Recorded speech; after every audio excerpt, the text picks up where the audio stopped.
are back in Studio 1A on a beautiful Sunday. We haven't had many of these in a while, hey?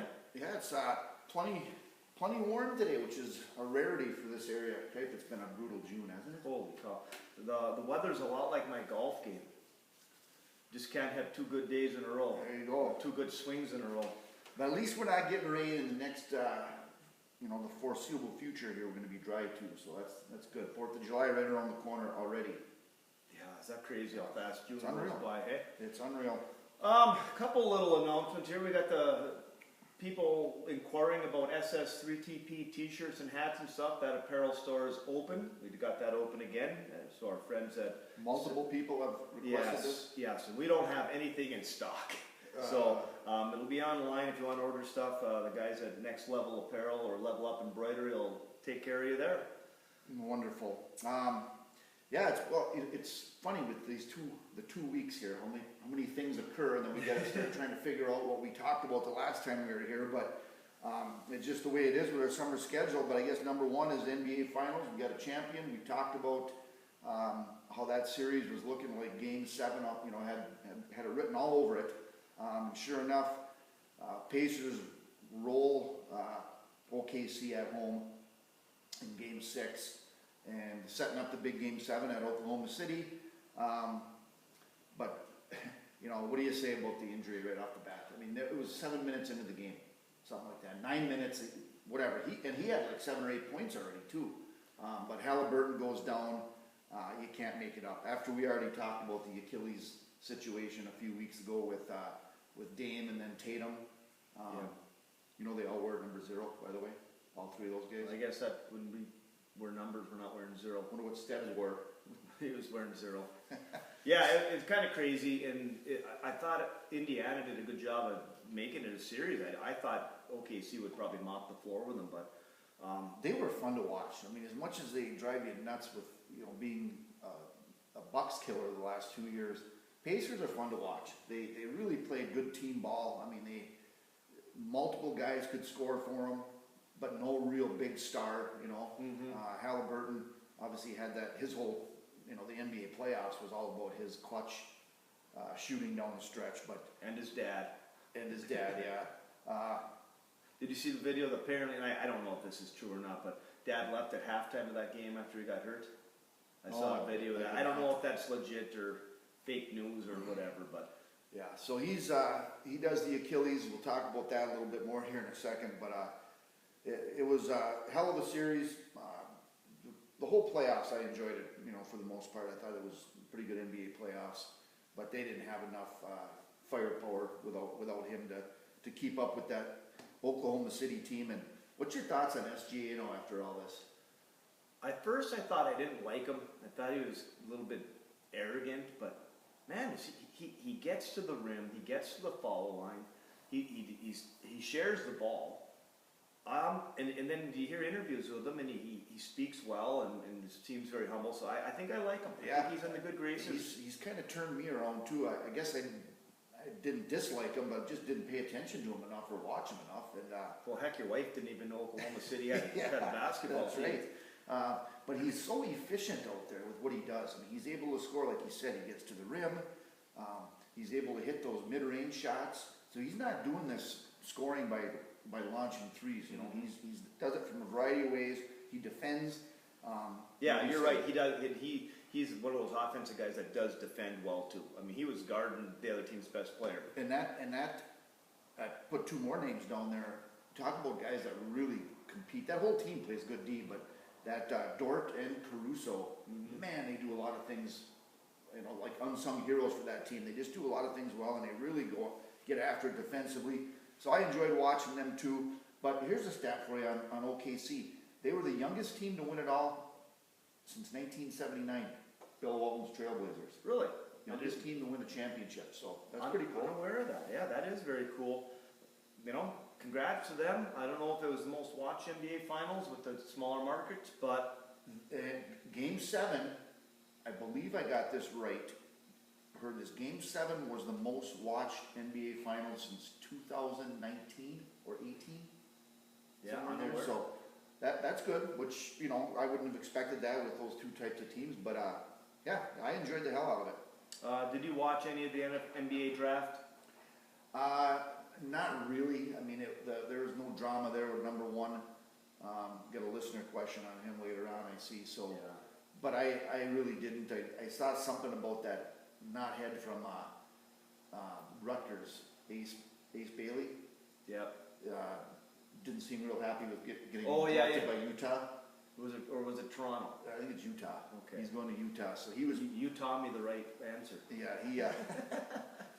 Sharp today, Crouchy. Oh. But yeah, he didn't come across very well with that. And I heard Colin Cowher talking about the fact that you got to have better people with you, with these young guys. You got to have better your agents, whoever is around you. I don't know who this guy had. I can't remember what he said, but it didn't sound like they were doing him any favors with his advice and stuff like that. So I don't know. He's out to Utah. Other than that, I think he dropped the magic word too. They caught him dropping. yeah, the magic that's right. word. Yeah. So I find that stuff amusing. I mean, who the hell does he think he is? You know? Yeah. I don't watch. I watched a little. I had it on, but I didn't remember being younger interested in it. But now I have zero interest in it. You knew the top. It was cool to see the Knipple kid go. Yeah, he went. Where'd he go? Like 4th to Charlotte. Charlotte. Yep. Yeah, just with the UWGB ties and the family and the kind of the backdoor connections we have there. So that was cool to see. But other than that, not much interest in that NBA draft. No, the Bucks. The thing that bothers me about them, and they didn't have a pick till 47, so it's not like you're getting, an all-star around that time. But I was hoping they'd get somebody that might be able to be on the team this year. Somebody that maybe could help them off the bench or whatever. But no, we're going to take this kid from Serbia or wherever he is that we won't even see him for 2 years. Oh, nice. 18-year-old. So that's a little annoying, but that's a long way away to worry about that stuff. No, we got some baseball to talk about, don't we? Baseball been very, very good to me. Really? Well, not at this point. My body's beat up, my arms ready to fall off. So. Softball team winning? Oh yeah, we're on a tear.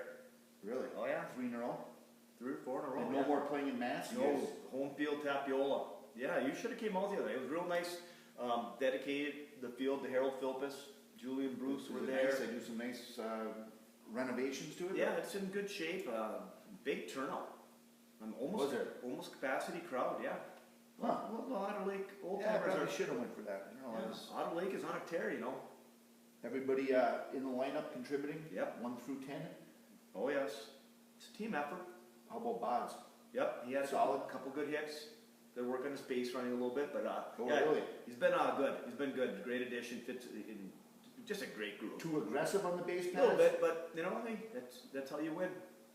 But he had a couple good hits, and Marianne came out and watched, and so it was a great thing. Very nice that they did that for Harold Philpus. I mean, he's done a lot for that Tapiola, Otter Lake area. Yeah, for sure. MLB wise, I'm going to give you a couple players' names right now and talk about some stats, first half stats. You ready for this? I'm ready. Aaron Judge. You ever hear him? Yeah, he ain't bad. Plays right field though, right? Is that where you used to play? Never. Don't put left-handers out there. Aaron Judge, 354, 28 homers, 63 RBIs. Not bad right now, huh? I know. He's and he goes in streaks where he doesn't hit home runs either. He's got so many of them. Yeah, he's the real deal. He's a generational talent. 354 he's hitting. So I guess the big thing with him, well, the Yankees are actually, they're sputtering a little bit. They got spanked yesterday. I think they're only a half game up on the Rays. So, not to assume they're going to get to the playoffs, but that's where Aaron Judge needs to take care of things, right? In October. Yeah. And the other one now, and believe it or not, this is how locked in I am on only certain teams in Major League Baseball. Shocking. Shocking development. Yeah, I was not up on the catching situation with the Seattle Mariners. Really? How do you sleep at night? Cal Raleigh. Are you aware of his stats? Not a clue. So you don't even know the name? No. So about a week ago, my dad says he mentioned something about this catcher on one of those West Coast teams, and then he texted me back and said it was this guy. I had no idea. Never heard of him. I said I don't pay attention to AL West baseball. So I checked his stats out. Ready for this? I am. Cal Raleigh is batting .276. Solid. He has 32 home runs and 69 RBIs. Shut up. How come this is the first I'm learning of this? 32 homers. Catcher for Seattle. Right now, I don't even know how to spell Raleigh. Yeah, Raleigh. Cal Raleigh, catcher, Seattle Wow. Mariners. I'm gonna have to pay attention to that. 276, 32 bombs, and 69 RBIs. Not bad. For Seattle. Yeah. Yeah, that right there is shocking to me. Yeah. No clue. I gotta do a better job, Oj. And a couple other notes, one of particular interest to me, and I decided to not do any yard work or anything outside at 2 o'clock a couple days ago. No kidding. There was a game that was sold out at Miller Park where we had the matchup between Mr. Paul Skeens of Pittsburgh and Jacob Mizorowski for the Brewers. Miz, as we like to call him. We call him Miz. Yeah, we call him Miz. That was the big matchup. It was beautiful. The Brewers scratched out just like they do. The way they play, small ball and taking extra bases. Dink and dunk. Put 4 runs on Skeens in that second inning. Mizorowski went 5. I think 5 full ones are limiting him a little bit right now. But this kid can bring it.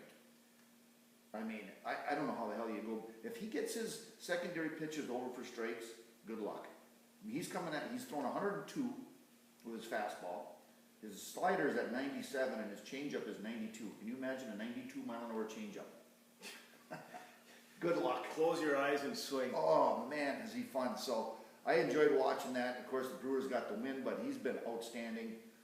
So we'll see. I think there's a little listener question too involving him later on. But I did see that matchup, and I saw the Brewers won. Boy, Skeens is having a tough go. oh, He's got to get with the Tigers next year. he's got to get out of there. I mean, it's going to happen. It's unheard of what he's doing, ERA wise, pitching wise, and then the amount of wins. I think the Pirates actually won 2 in a row against the Mets now. But yeah, it's what a situation that is. Speaking of baseball, and this is actually very, very sad, but the passing of Dave Parker. Yep.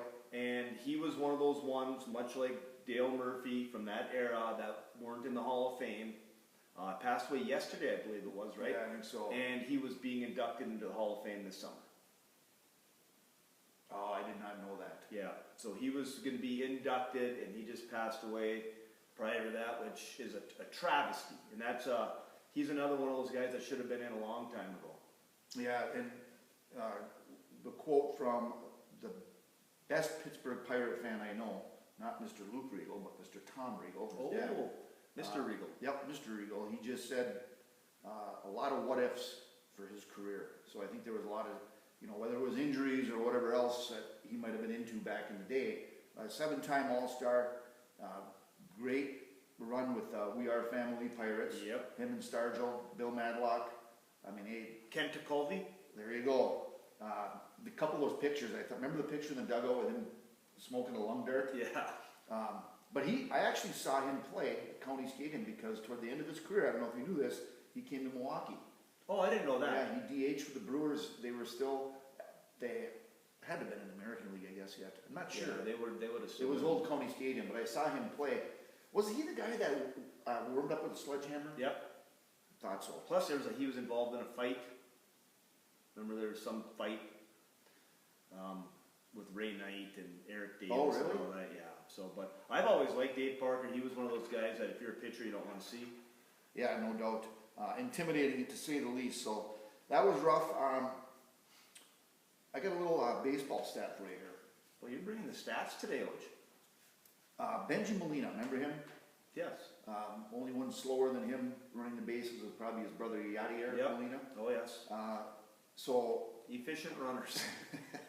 Benji Molina homered without scoring a run.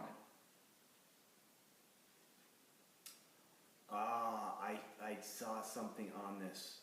Yes, you're going to have to fill me in, but I did see something on this. So a number of years ago, I think he was with San Francisco. Bruce Bochy was managing Giants. He homers. Actually, no. So what happened was he hit one off the top of the wall. It caromed off. Right fielder grabbed it, fired it back in. Molina's not even getting a double out of it. So he's at first base with a long single. So as soon as he's out there, it's later in the game, Bochy puts in a pinch runner. Let's get him out. Pinch runner goes in. In the meantime, the assistant coach says, we gotta look at that. I think that ball got over the top. Yeah. So they look at it and review it and give him the home run. So now The pinch runner. Benji's in the dugout laughing his ass off as that pinch runner trots around the bases. Isn't replay grand? Yeah, it's beautiful. Another thing here off of baseball, I wrote this down. Did you see the Lakers? They sold. Yeah, I did. Bus Yes. family sold them $10 billion. Yeah. That was maybe a week or 10 days ago or whatever. So anyway, what else you got? That's about all I got. I got to give each episode now. We're giving the Mark Leaf tip of the cap. I know that's part of the thing now. I think so. It's kind of funny if anyone knows the Mark Leaf. I got to give the tip of the cap to the Hurley boys. Went down and visited with Scotty and his family. Stayed with them. Did some side-by-siding. Put a few 100 miles on it. Yeah, it was awesome. Absolutely loved it. I think I could get into doing that. Ran into a lot of people. Got to see Hop. And here's a stat for you. Are you aware that Hop and Tika just got married? No, I was not. Very nice. Well, they got married years ago, but it wasn't in the Catholic Church, so they had another wedding on my wedding anniversary as well. Oh, So got to see Hop. Got to see the Hawk. Gave him a can koozie. He was all fired up. Lundin got to see all those guys. They treated him well. Loved doing it. So we're gonna get the Mark Leaf tip of the cap to Scotty Erickson this week. Wonderful. Copper Country Sauna is the premier sauna builder in the Keweenaw, led by two brothers-in-law that share a passion for saunas and want to provide custom saunas to the Copper Country residents. When you are ready to throw some water on the rocks, visit our website at coppercountrysauna.com or give us a call at 906-281-9427. All right. For Crouchy's Corner today, Oj, we got somebody probably we could characterize as one of your role models growing up as a kid. A name synonymous with hoops in the UP, arguably in the Mount Rushmore of UP basketball players. I would say so, yeah. So we took a little trip to your old stomping grounds. Yeah. Figuratively and physically. Yeah, for sure. That was a blast. Did the interview in the old shop room. It was about 45 degrees in there, but No bugs. no bugs. There were no bugs. Uses that as his little workshop now, and then we strolled up to the old gym, took a few shots, knocked down my free throws, missed a couple 3-pointers, but that was a blast. I enjoyed that day interviewing Gary Fors. Never saw him play in high school, obviously, a little too young for that, but plenty of times for the South Branch over the years. So. And he's still the all-time leading scorer at Lake Superior State, Yes, I he believe, is. right? Yes, he is. Yeah, so we're going to enjoy this interview with Ewen-Trout Creek legend Gary Fors. Well, thanks for joining us today, Farm, here at SS3TP, and we got to ask you, like we ask everyone, have you ever actually listened to Oj and I's podcast?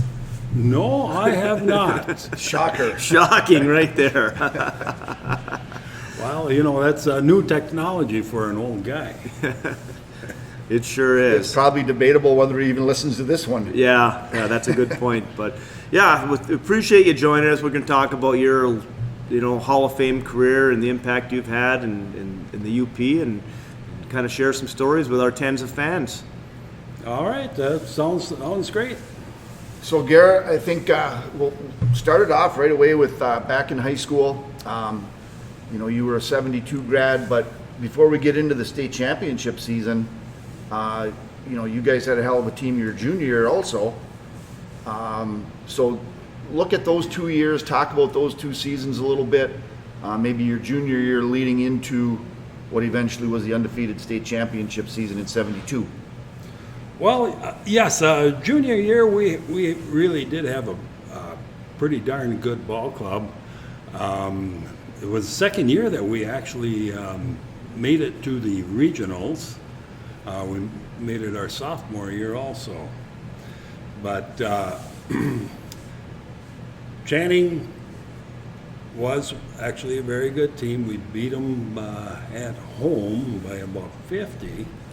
And then, of course, you go up to the regionals and didn't play a very good ball game and got upset up there. Kind of springboarded us, though, for our senior year, because we wanted to win pretty bad. Yeah, and I think you guys, and you've mentioned this before, it wasn't any secret that that was the goal. I mean, you guys your goals weren't winning conference championships and district championships. Your goal, senior-led class, was to win it all. Well, we thought we had enough talent, and of course we had a potent offense, and all we had to do was play decent defense, and we thought we had a pretty good shot at making it all the way. And the tournament, you guys, again, tough games in the regionals. It's never easy to get out of there. But talk about that a little bit, just the regional games, quarterfinals, semis.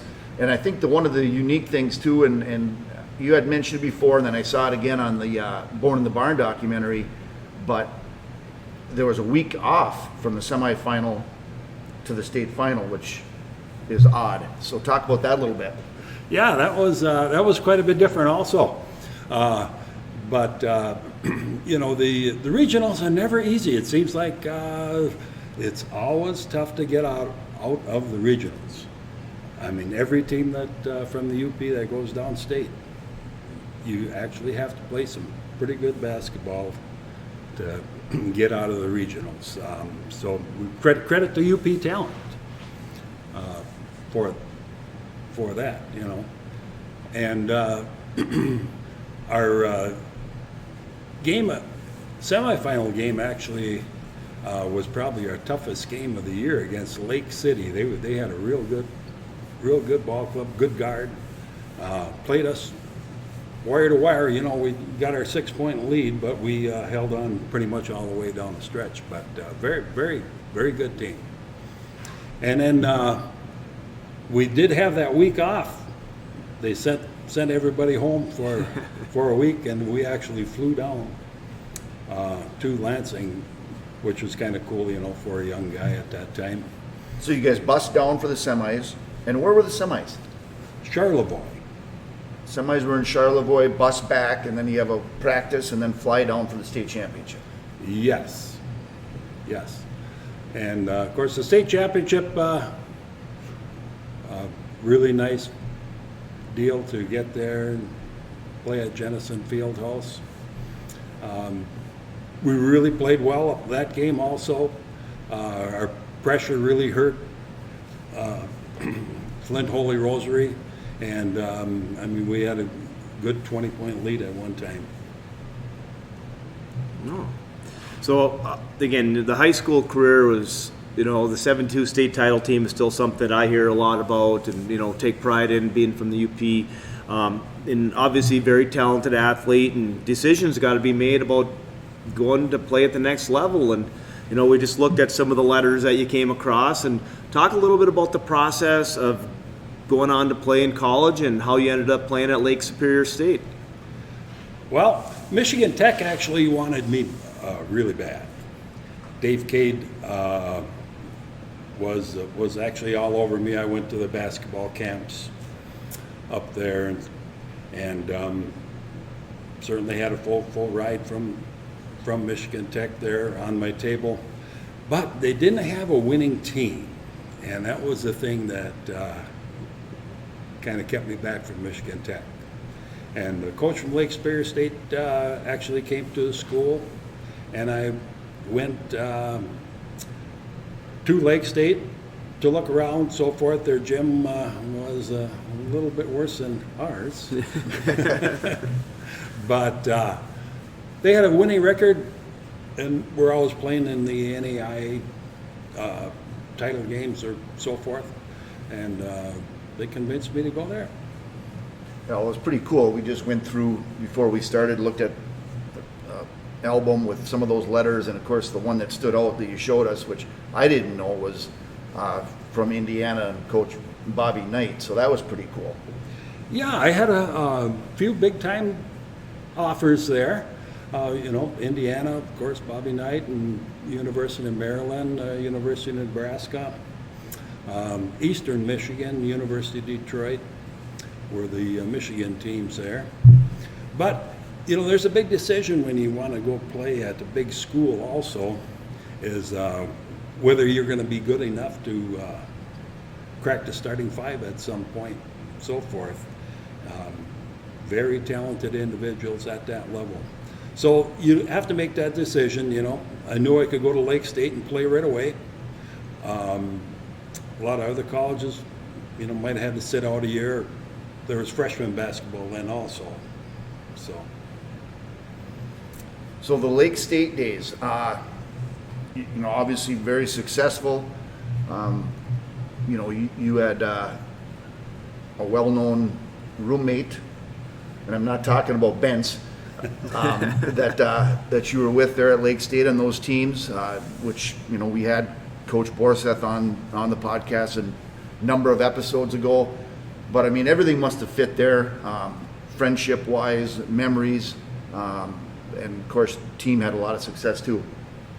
Yes. Well, Brad Tonkin from Lawrence, of course, we got to be roommates right away in college, and of course, pretty much best of friends. But he was from the western end of the UP here. There were the only two of us actually from the western end until Kevin Borseth came his junior and senior year. But Brad was there with me, you know, as a freshman, and he finally got his starting role as a junior and senior, but he ended up being a pretty darn good point guard also. Do you got any stories from that trio of guys that you'd like to share with our fans? Remember, this is a family show now, but I know we got to spend a little bit of time this winter with everybody after the basketball games up at the SDC, but just talk a little bit about some of the memories you created with those guys on the court, off the court. I know you guys are still very close friends. Yes, that's awful nice. Now in these years here, we still do get together a lot, you know, usually once every year, so forth. But we always got along pretty good as a team. I think that helps, you know, when you play for each other. We always had pretty good teams. We were 15-10, I think 19-6, and then 27-4. So we had good ball players, and certainly enjoyed playing, and we played hard. So we got to, and I know this story, you got to tell it again, but there's, you know, when you look back at those games, you'll always remember some of the great wins, maybe individually games that you played well. So if there's a memory of just some huge wins that you can think of, or then we'll get into the loss to Northern, which you talked about, because that's a pretty cool story there. So talk about that for a sec. Well, by far the best game was our tournament game. We were playing Grand Valley State in the NAIA final, and I ended up with 49 points that night. I had 17 points at halftime, and we were down by 19. Jesus. Holy So we had a big uphill battle. We battled them all the way back to win in overtime. But it was a great game, and you know, the 49 points, ball was going in the hole. Was that at home? That was at Sioux High, yes. Okay. Because our gym was too small to hold it. Really? It was So at you guys Sioux High. played at Sault Ste. Marie's High School? Yes. I did not know that. I did not either. Yeah, that was a pretty nice gymnasium in those days. Well, and then let's talk about, we talked about this story that this winter with Northern when they had a guy on their squad by the name of Tom Izzo, and that one didn't quite end up quite the way that you guys wanted it that day, and that was quite a story. I can still remember you telling us that this winter. Yes, I consider it my worst loss ever at Lake State. We played a real good ball game. We were ahead by 14 points, and coach pulled all the starters with just under 2 minutes to go. And Northern started fouling. They put sub in off the bench. I don't think he had played too much that day. And his name was Tom Izzo, and he would come in and he would hold our guy, get a foul, go to the free throw line and miss. They'd come down and score. Same thing, take the ball out, he'd be holding the guy, fall, come down the floor, and we miss. And that happened about 4 or 5 times in a row, and then we were back in the ball game as starters with less than 50 seconds to go. So that game can turn awful fast when you don't make your free throws. But just ended up, they outplayed us right down the stretch. We just couldn't make the plays and couldn't make the free throws, but that's the way the game goes sometimes. But one we should not have lost. And it cost us going to the NEI tournament that year because we were not selected to get in. There were some ramifications too. Even at 19-6, that 20-game win season, we would have won for sure. Well, so your career ends at Lake State, and this is one of the things I always mention to people, growing up here and, in the basketball community. And of course I started playing at a young age, but I don't think there's a better time for me or for anyone as a 10, 12-year-old kid in the early 80s when the high school nights I come down to the gym and watch Dave Bessinen and that 82 team. And then during the week, I was here once or twice, depending on what the men's league schedule was. My dad was usually reffing if he wasn't playing, and I'd watch South Branch teams in those men's league games. And it seems like I was a water boy or whatever, traveling to some of the tournaments that took place. Of course, we had ours here for many years, but you think about that in the 80s, how much basketball were you able to play? Yes, we had a pretty good crew of ball players still around that played a lot. Even teams, there was a Ewen team, Trout Creek team, Berglund team, and the Ontonagon.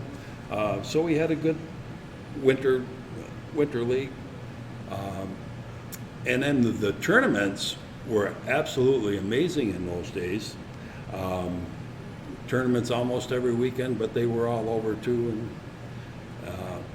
And of course we had the South Branch tournament here, which was very popular. But there were some real good teams then.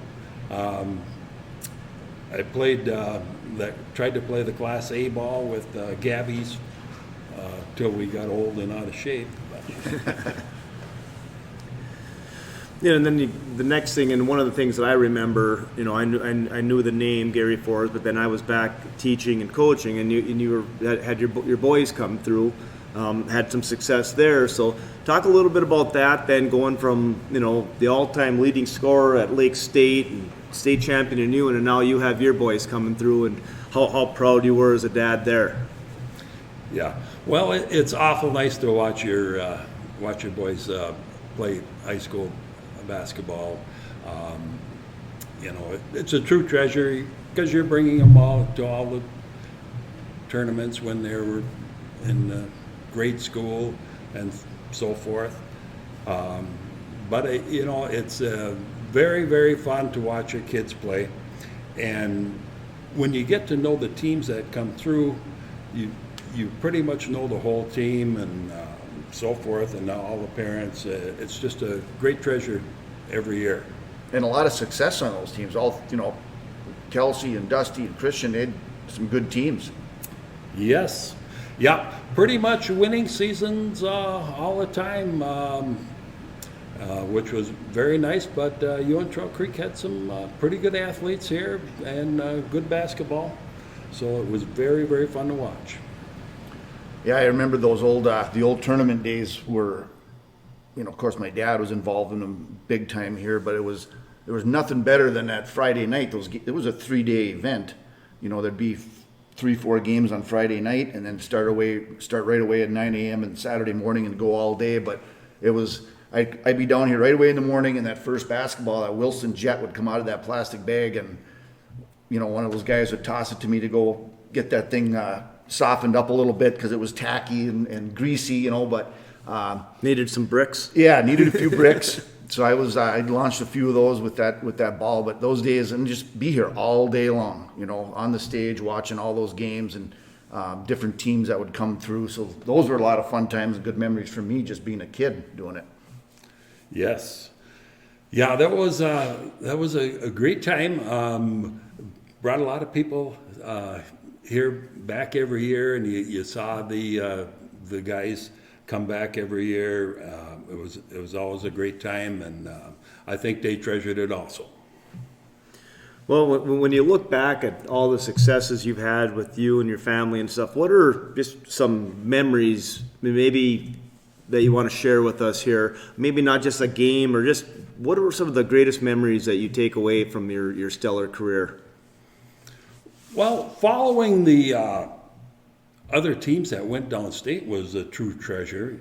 Following the '82 team, and then just a few years ago, we had the chance again to go downstate. But following those teams on the tournament trail was just a lot of fun. And I mean, it's a true pleasure when you get to follow the hometown team. And one quick story too, I remember going back to the men's league stuff. This was, so I was probably, I think it was before I tore my ACL, but I was, 96-ish or something like that. There was a tournament in Ironwood, and I had a couple of my buddies from Ewen, I think Tommy Kuzna maybe, and I'm not sure who was all there, but I had a couple of my Stevens Point buddies come down too, and Deke had us playing in Class A, I guess, or whatever it would have been. But I called up Gary during the week, and I said, would you be interested in playing? And of course, at that point, mid-90s, you weren't playing a whole lot. Your knees were starting to feel the age a little bit, but he couldn't pass up that opportunity. And I always remember we walked out to for the opening tip, and I was telling the Stevens Point guys, I said, well, he's starting. I said that, so we go out there, and the opposing team was kind of picking and choosing who you're going to guard, right? Not knowing everybody well. They must have taken their their worst defender, pointed to Gare, and Deke Rucho was on the bench, and he hollered out there, I don't know whatever the guy's name was, "You're not guarding him. Switch that matchup." But that was pretty cool. And you played, I don't know, we won a game or two or whatever, and then I don't know how many, we played back-to-back days. But then I remember France, your wife, a month or so later when we were in town here, and she walked up to me and said, he really appreciated you calling him. That was a lot of fun, but please don't ever call him again. He could barely get off that toilet for the next 2 days. I went, all right, I got the message.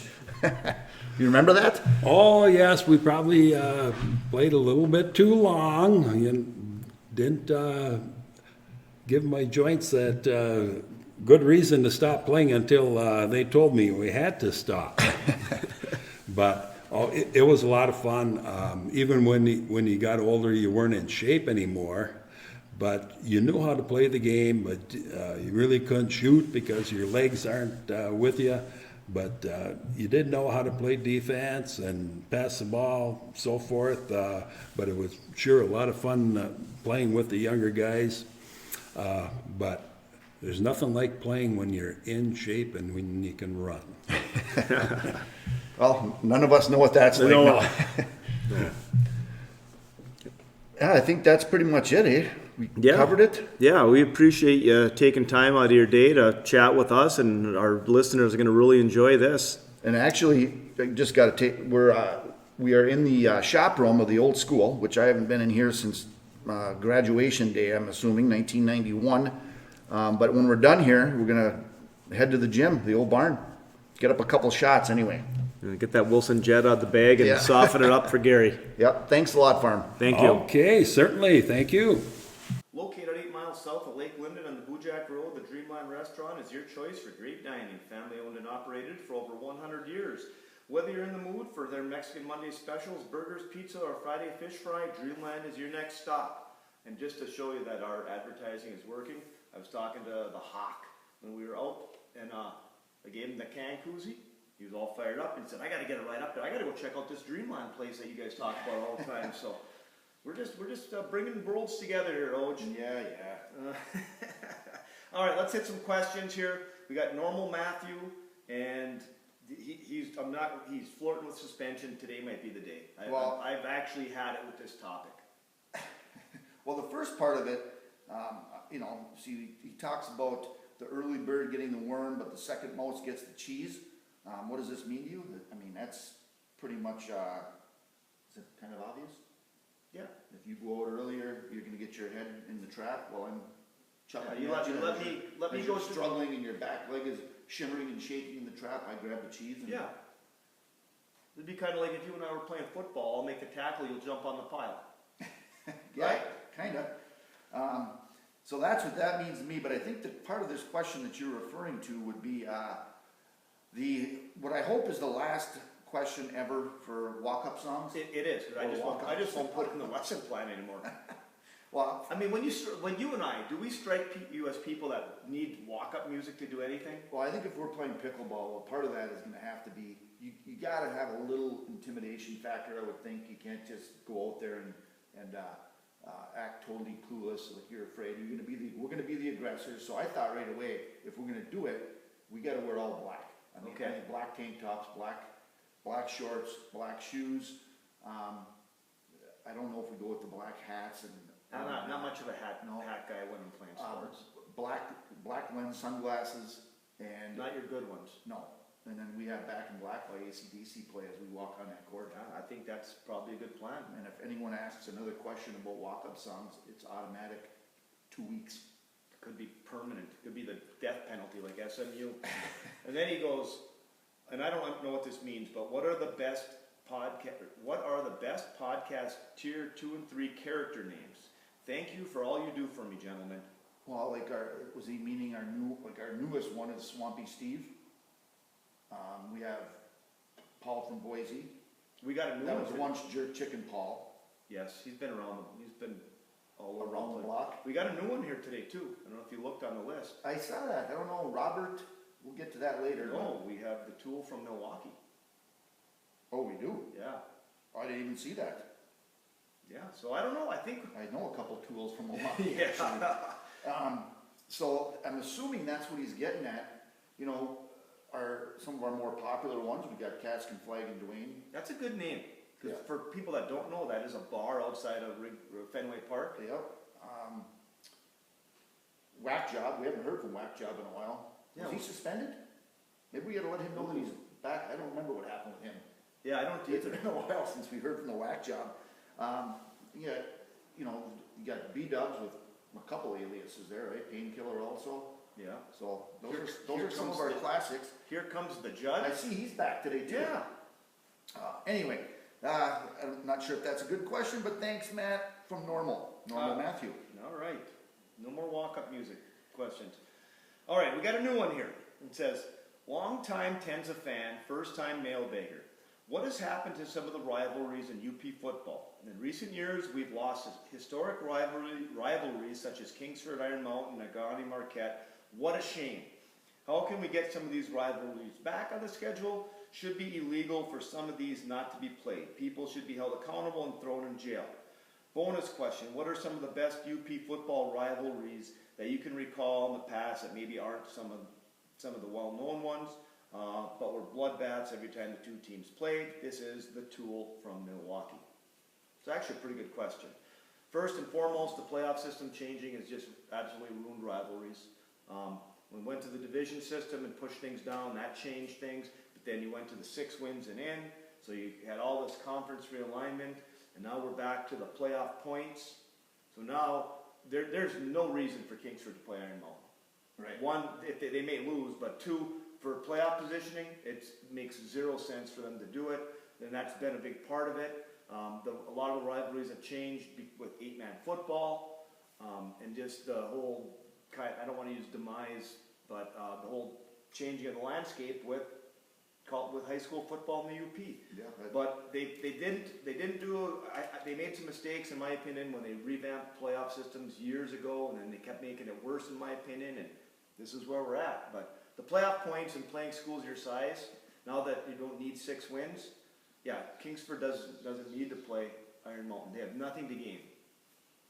I think you've said it about as well as anybody could. One rivalry that I would like to mention, I watched a little bit of it and played against both of them, but back in the day, you know, in the heyday, we've mentioned these teams, but it probably wasn't much bigger UPY, especially in the western end, than Wakefield and Bessemer playing. Both in the 80s, into the early 90s, whatever, they both had good programs, well coached, different styles. You had two, you know, Galina, legend coaching I at just Bessemer. ordered a book about him the other day. Really? Yeah, I'll have to show that to you. And Jimmy Engel with the full house tea of Wakefield. So Yeah. that was one hell of a UP rivalry, especially in the western end. Well, I was thinking the same thing, and I was just going to expand it to the whole Gogebic range. Throw Ironwood in the mix, throw Hurley in the mix. I mean, Ontonoggin's not far off there as well. I mean, there was some pretty good football played in the range in the 80s and 90s, and No doubt. so thank you, the tool from Milwaukee. Marine from Chassel, what do you guys think is the top vocal intro of any song? Hey, hey, mom, I like the way you move. Gonna make you sweat. Gonna make you groove. All right, I guess that answers that. Yeah. A little too much coffee today. What about Don't Stop Believing? That's a good one. Start. And another one I thought of, I was looking at the thing that she had sent, and how about Shot to the Heart and You're to Blame? You know, that Bon Jovi song. It's kind of a intro, it's the vocal intro, right? Yeah. Like Don't Stop Believing is more instrumental. On the countryside. Hello, darling. Yeah. Nice to see you. Right? That Conley? could be- yeah, I would agree.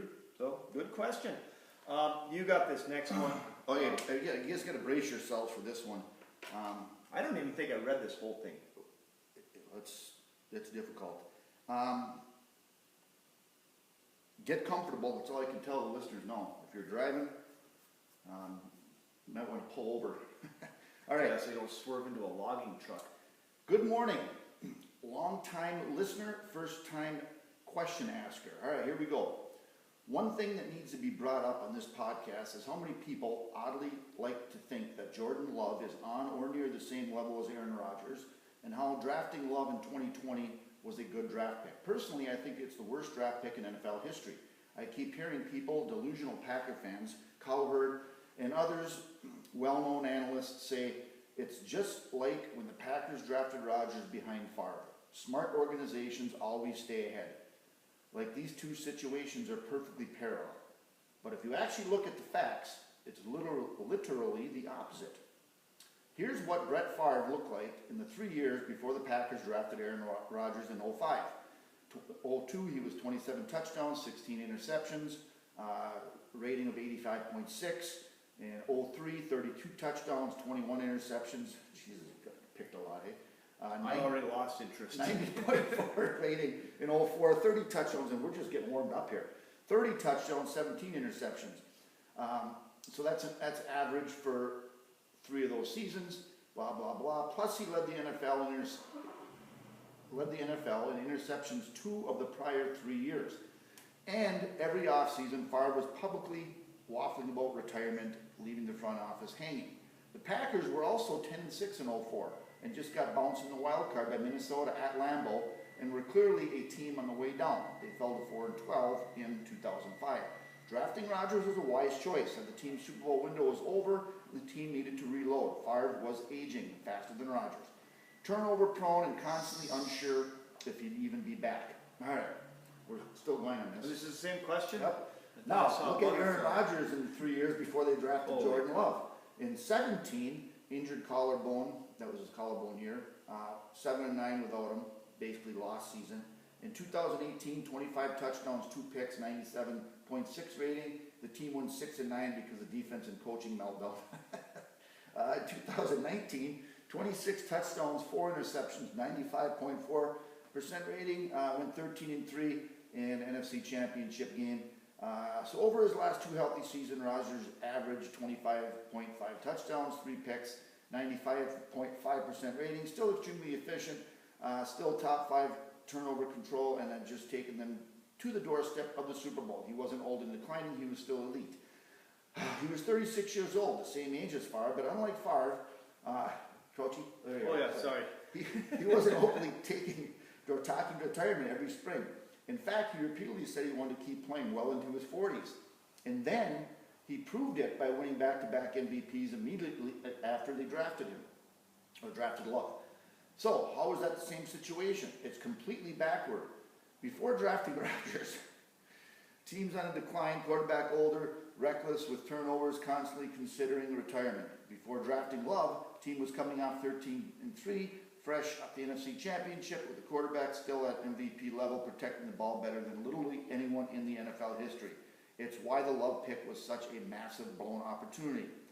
They didn't need to plan for the next decade. Coach, are you still with me? They needed to plan for the next 2 years, when they were right on the edge of winning it all. Isn't the whole point of playing to win? If I were Rodgers, and I just took my team to the NFC Championship game, I would expect my GM to pick someone up to help us get over the hump, not a quarterback like we need to rebuild or something. In the next 2 seasons, Rodgers was the league MVP. The Packers had 2 bad playoff losses, and it seemed like they were 1 player away from winning those games. Kevin King didn't look like he belonged in the NFL against Tampa Bay. Literally 1 functional corner probably wins in that game, and they're in the Super Bowl.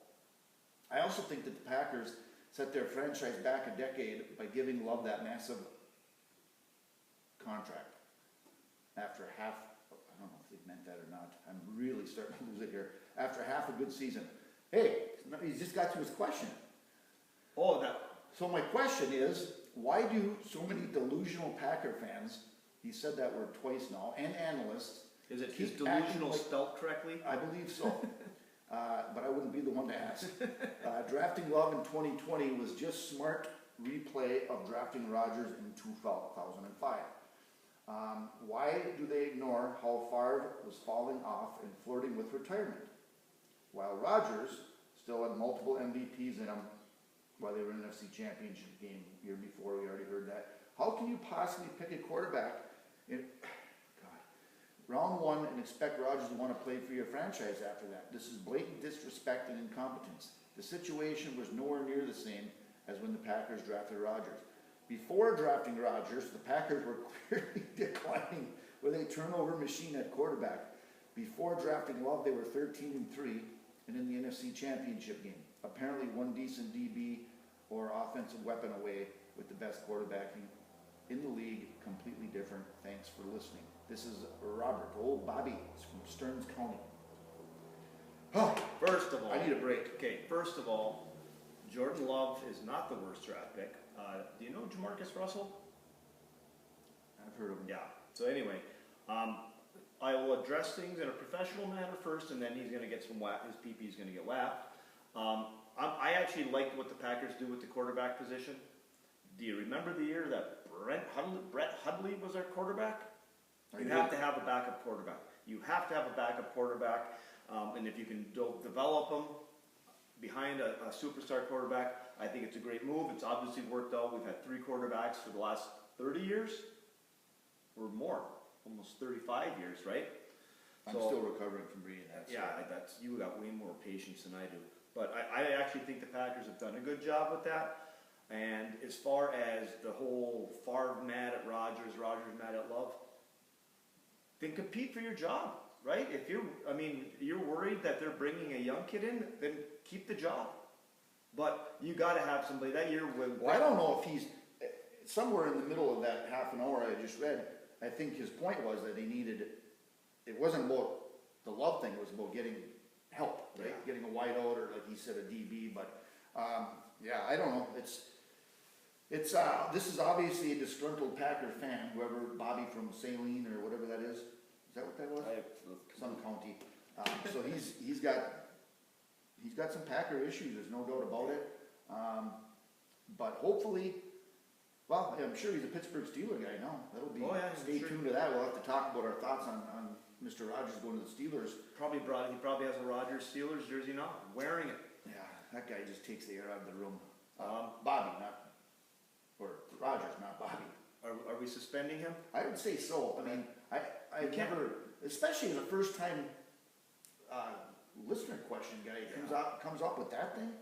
8 paragraphs and 20 minutes long. So I think he's suspended. We suspend him 2 weeks, but that puts him right back in the show if he wants, so. We're gonna have to suspend episodes now, Yeah, suspended one episode. which is a month. Yeah, I want him to sit long and hard and think about what he just did to the rest of the tens of fans that had to listen. We gotta move on. Here comes the Judd. Nope, we're not, we're gonna, yeah, let's do Here Comes the Judd. We'll come back to Paul. What is an acceptable amount of conversation between two friends in a public sauna with other people in the room? Is constant, loud, non-stop conversation cutting each other off acceptable? I think sauna talk to me is like normal, anywhere. Yeah. It'd be like bar talk, hanging around in the kitchen. I think whatever you're comfortable with the people that you're in there. Obviously it gets a little weird in public saunas when you don't know some people and they maybe talk a little more than you'd want, but hey, I'm fine with a good sauna chat. Yeah, kind of the whole premise of why we're doing this. It's kind of in the name. I can't read my writing here. That's not the first time. Okay. Is it? That's another question. I put some notes down for another question Oh, later and I can't even okay. read what the hell I Well, wrote. let's get this one out of the way. Howdy, boys. Howdy, Paul. Cooper Flag, NBA star, journeyman, or bust? Giannis, in or out with Milwaukee? And how long before the Miz blows out his arm? I think Cooper Flag's going to be a star. I think he's going to be that good. I think he's going to be multiple all-star selections. I think it's in a good. I think Dallas would actually be a good spot for him, where Kyrie is the man right now, and you know, I don't know how good the Mavs will be next year, but I think it's a good spot for him to start out, and I think he's the real deal. So. And he's 18. That's right. He was young. Yeah. I forgot about that. Yeah, he did not get redshirted. Physically, he's not 18. I mean, that guy, he's put Right. together. I would agree with you. I think he's going to be a pretty good player. Giannis, in or out Milwaukee? He's in. The only person that never shuts up about this is that little weasel, Shams Charania, or whatever they call him on ESPN, that keeps trying to make this news. He just keeps throwing stuff out there. I don't know why he can't just let it go. How many times Giannis and Doc Rivers and everybody else say it? He's going to be in Milwaukee. He's going to stay in Milwaukee. And don't listen to anybody on ESPN, but certainly little Shams there for running his mouth about Giannis leaving. He is a buck, and somehow we got to build something around him. No, that's which is a whole other story. It is. How long before Miz blows out his arm? Well, what an absolute ass to bring that up. Well, What kind of mood was he in when he started this? I think it was more to get under your skin I than mean, she has done. Jesus, he's had 3 starts. Can we just enjoy the guy? Do we have to bring this kind of stuff up? But He should. over the year, I mean, look suspend his at ass. people that were much like this. It happened. I assume he's taking care of everything he needs to. Well, he's just got to throw more of that 92-mile-an-hour changeup. Yeah. Back off a little, you know. More change-ups. We got one more. Jesse from Appleton. He's going to be in town this week? Yeah, it'll be coming up, I think, Tuesday evening. They'll be arriving, and yeah, 4th of July. He'll probably want to take a ride to Tapiola. Oh yeah, we don't play this week.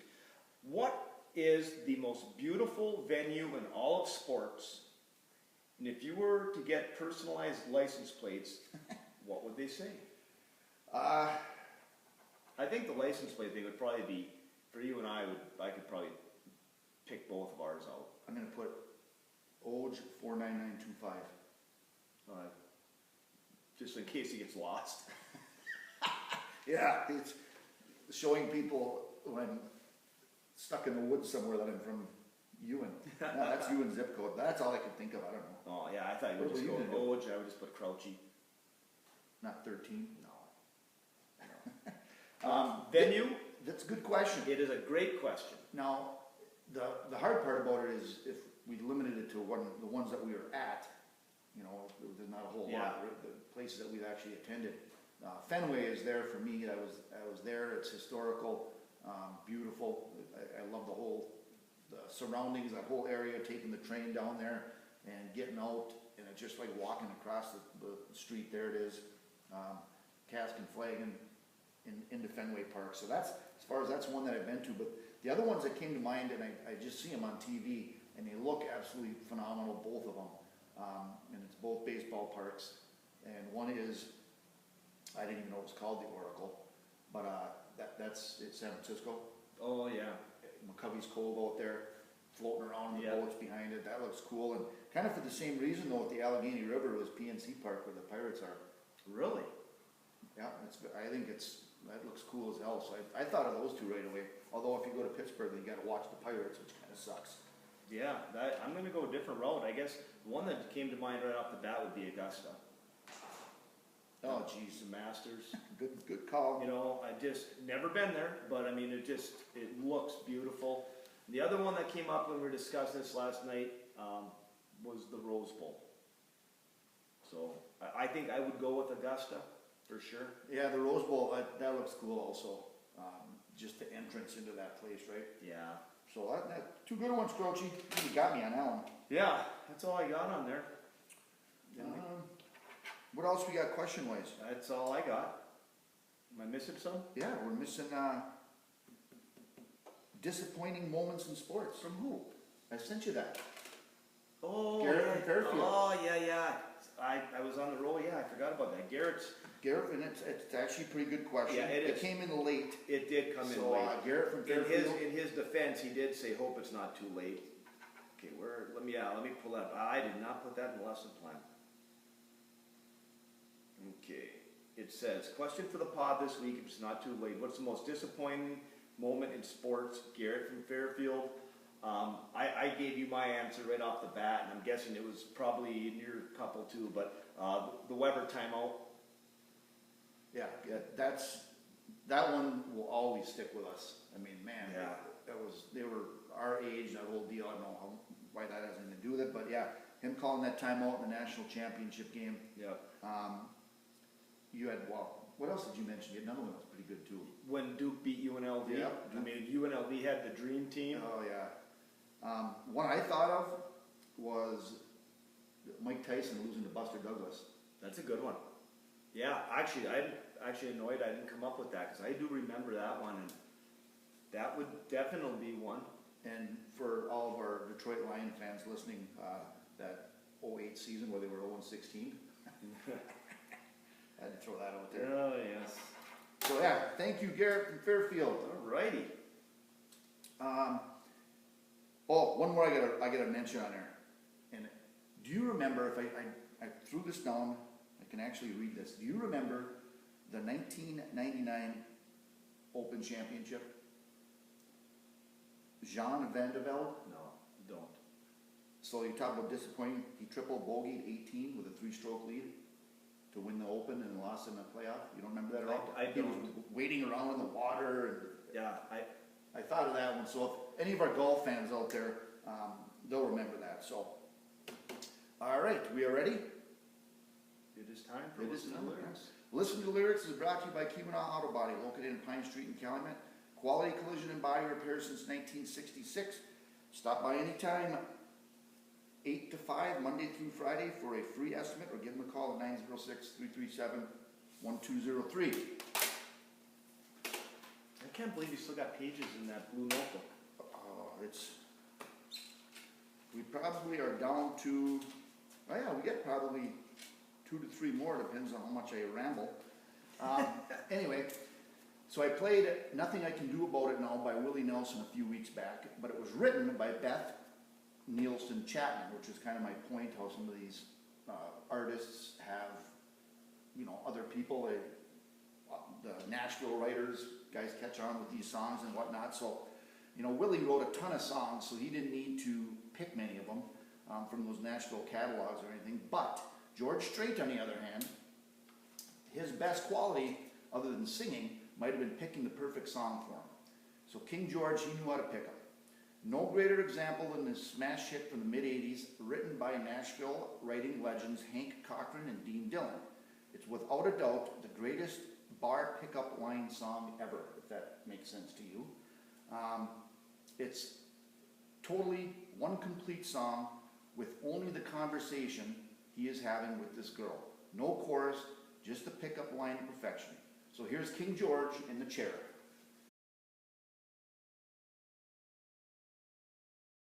That is going to bring episode 105 to an end.